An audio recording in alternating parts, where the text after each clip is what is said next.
नमस्कार, आप देख रहे हैं सी न्यूज भारत और मैं हूं आपके साथ ज्योति अरोरा। इस खास खबर में आप सभी का स्वागत है।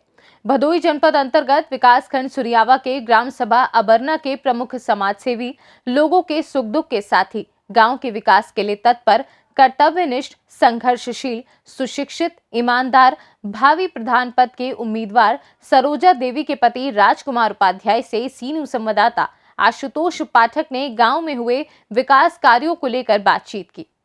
हम उपस्थित हैं जनपद भदोही के विकासखंड सुरियावा अंतर्गत ग्राम सभा अबरना में, जहां की भावी प्रधान पद प्रत्याशी सरोजा देवी के पति राजकुमार उपाध्याय जी से पिछले 5 वर्षों में प्रधान के कार्यकाल में हुए विकास कार्यों की चर्चा करेंगे और उनसे सीधा संवाद करेंगे। हम उपस्थित हैं जनपद भदोही के विकासखंड सुरियावा अंतर्गत ग्राम सभा अबरना में, जहां की भावी प्रधान पद प्रत्याशी सरोजा देवी के पति राजकुमार उपाध्याय जी से पिछले 5 वर्षों में प्रधान के कार्यकाल में हुए विकास कार्यों की चर्चा करेंगे और उनसे सीधा संवाद करेंगे। जी राजकुमार जी, आप ये बताएं कि ऐसी कौन सी विकास योजनाएं हैं जिससे अभी तक ग्राम सभा अबरना उपेक्षित रहा है? ऐसी बहुत विकास योजना ऐसी हैं कि जो ग्राम सभा अबरना अभी भी उपेक्षित है। कि अक्सर मूलभूत आवश्यकताएं देखें तो सड़क की होती हैं ग्रामीणों के लिए, क्योंकि हर व्यक्ति चाहता है कि आने जाने में हमें कोई असुविधा ना हो। तो सड़क को लेकर, खड़ंजे को लेकर, आरसीसी रोड को लेकर ग्राम सभा अबरना में कितना विकास हुआ है? सर, प्रधान के द्वारा खड़ंजा का कार्य नहीं पूरा कराया गया और न ही इंटरलॉकिंग का कार्य हुआ है अभी तक। कोई भी खड़ंजा नहीं बिछवाया गया अभी तक? नहीं, कोई भी नहीं। प्रधान के द्वारा पिछले 5 वर्षों में न ही खड़ंजा का कार्य कराया गया है, न ही इंटरलॉकिंग हुआ है। ग्राम सभा अबरना में पेंशन योजनाओं का कितना लाभ मिल पाया ग्रामवासियों को? चाहे वो विधवा पेंशन की बात हो, चाहे वो वृद्धा पेंशन की बात हो, चाहे वो विकलांग पेंशन की बात हो। प्रधान के द्वारा पेंशन का कोई भी कार्य नहीं हुआ है, चाहे विधवा पेंशन हो, चाहे विकलांग पेंशन तो विकलांग पेंशन का कार्य तो किया ही नहीं गया है। बस और वृद्धा पेंशन भी नहीं हुआ। मतलब पेंशन योजनाओं का लाभ नहीं मिल पाता है लोगों को। क्या कहते हैं प्रधान? प्रधान कहते हैं, और प्रधान विधवा पेंशन के लिए और विकलांग पेंशन के लिए पैसे तो लिए हैं, लेकिन उनका कोई कार्य नहीं हुआ है अभी। जी राजकुमार जी, आप ये बताएं कि प्रधानमंत्री आवास योजना का लाभ ग्राम सभा अबरना में कितने लोगों तक पहुंचाया गया है? प्रधानमंत्री आवास योजना पात्रों तक नहीं पहुंचाया गया है। कुछ दलाल बीच बचौआ करके पैसा लेके अपात्रों तक उनका आवास बनवाए गए हैं, जो कि वनवासी भाई हैं। वहां पे जाके देख लीजिएगा। और जो हरिजन हैं उनका भी आवास नहीं बन पाया है अभी तक। आज भी हरिजन भाई जो कि तालपत्री लगा के रह रहे हैं, उनको प्रधानमंत्री आवास योजना का लाभ नहीं मिल पाया है प्रधान द्वारा। बताइए कि सामुदायिक शौचालय ग्राम सभा अबरना में बना है या नहीं? सर, सामुदायिक शौचालय का निर्माण अबरना में अभी तक नहीं कराया गया। अभी तक सामुदायिक शौचालय का निर्माण नहीं हुआ है? नहीं। जबकि विकासखंड सुरियावा अंतर्गत बहुत सारे ऐसे ग्राम पंचायत हैं जहां पे कि सामुदायिक शौचालय का निर्माण भी हो चुका है और विधायक द्वारा उनका उद्घाटन भी किया जा चुका है, लेकिन अभी तक ये ग्राम सभा अबरना छूता रह गया है सामुदायिक शौचालय से। अबरना में नहीं। ये किसकी जिम्मेदारी है? प्रधान की जिम्मेदारी है। क्या आप लोग प्रधान से नहीं बोलते हैं कि प्रधान जी, सामुदायिक शौचालय की आवश्यकता है यहाँ पे? प्रधान जी से कई बार बोला गया, लेकिन प्रधान जी के द्वारा कोई निष्कर्ष नहीं निकला। अच्छा, अब ये बताएं कि प्रधानमंत्री द्वारा जो शौचालय योजना है उनका लाभ कितने लोगों तक पहुंचा है?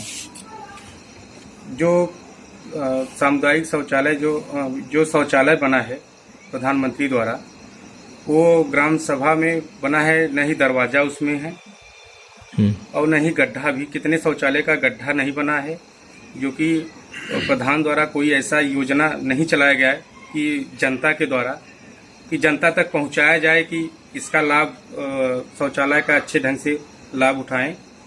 और न ही प्लास्टर हुआ है न ही शौचालय का भी छत बना है कितनों का। जो भी शौचालय बना है उसका उपयोग नहीं कर रहे हैं और प्रधान के द्वारा ऐसा कोई स्वच्छता मिशन ग्राम सभा में आज तक नहीं चलाया गया। अभी तक प्रधानमंत्री स्वच्छता योजना का मिशन यहाँ पे नहीं चलाया गया है। लोगों को जागरूक भी नहीं किया जाता है कि आप टॉयलेट का यूज करें। जी नहीं। आप समझ सकते हैं, जबकि टॉयलेट पे आधारित हिंदी फिल्म भी निर्देशित की गई थी जिसमें अक्षय कुमार ने टॉयलेट एक प्रेम कथा के नाम पर कितना उसमें सुंदर दृश्य दिखाया था कि आज टॉयलेट हर घरों के लिए जरूरत है। अक्सर समस्या होती है बारिश के दिनों में, जल जमाव से यातायात भी प्रभावित होता है और कई सारी बीमारियों का न्योता भी लेकर आता है बारिश का दिन। तो यहाँ पे उन सब समस्याओं से निपटने के लिए प्रधान द्वारा क्या नालियों का निर्माण कराया गया है? फॉगिंग वगैरह कराई जाती है? जी नहीं कराई जाती है सर। जो नाली का कार्य कराया गया है वो पर्सनल अपने लिए कराया गया है, न कि गांव की जनता के लिए कराया गया है नाली का कार्य। जो कि बारिश के कारण जल जमा रहता है गांव में, कोई भी निकासी नहीं है। इसके लिए गांव में कीटनाशक का छिड़काव नहीं है। इसके लिए बीमारी का घर बना रहता है। ग्राम सभा वरना में क्या कोई सार्वजनिक मैरिज हॉल का निर्माण कराया गया है? सार्वजनिक मैरिज हॉल का कोई व्यवस्था नहीं है, कोई कार्य नहीं कराया गया है। अच्छा, ये बताइए राजकुमार जी कि गांव में जो युवा बच्चे हैं उनके शारीरिक और मानसिक विकास के लिए, चाहे वो फुटबॉल हो, चाहे वो वॉलीबॉल हो, चाहे वो क्रिकेट हो, ऐसा कोई जमीन आवंटित कराया गया है प्रधान के द्वारा जिससे कि वहां पे लोग प्ले ग्राउंड बना के वहां खेल सकें?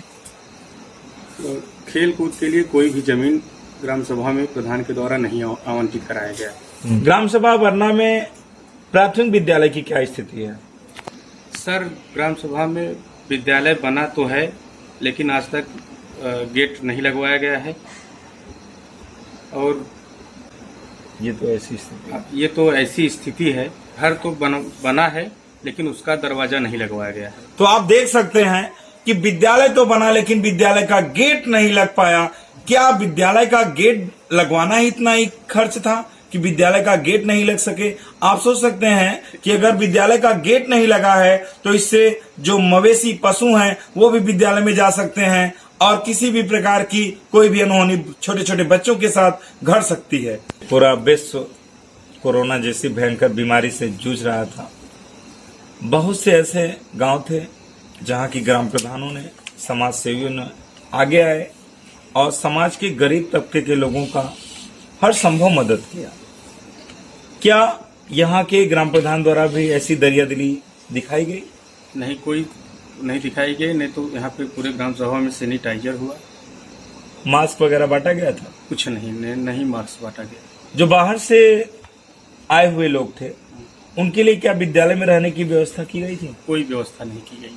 कोई व्यवस्था नहीं। अंतिम सवाल आपसे ये है कि अगर गांव की जनता आपको अपना प्रेम और आशीर्वाद देती है, आपको प्रधान पद के लिए चुनती है, तो आप गांव के विकास के लिए क्या करेंगे? अगर गांव की जनता हमें प्रधान पद के लिए चुनती है तो हम गांव के लिए खेलकूद, बच्चों के लिए खेलकूद का मैदान आवंटित करेंगे, मैरिज हॉल बनवाएंगे और विद्यालय में जो भी गेट का कार्य नहीं हुआ है गेट का कार्य करेंगे। इसके बाद इस विद्यालय में स्मार्ट क्लास की व्यवस्था करेंगे ताकि बच्चों के लिए पढ़ने की कोई असुविधा न हो और सांसद और विधायक से मिलकर गांव की जो भी समस्या है उसके लिए हर समय तत्पर रहूंगा। हाँ, शासन की जो भी व्यवस्था रहेगी हम जनता तक उसका पूरा लाभ पहुंचाएंगे।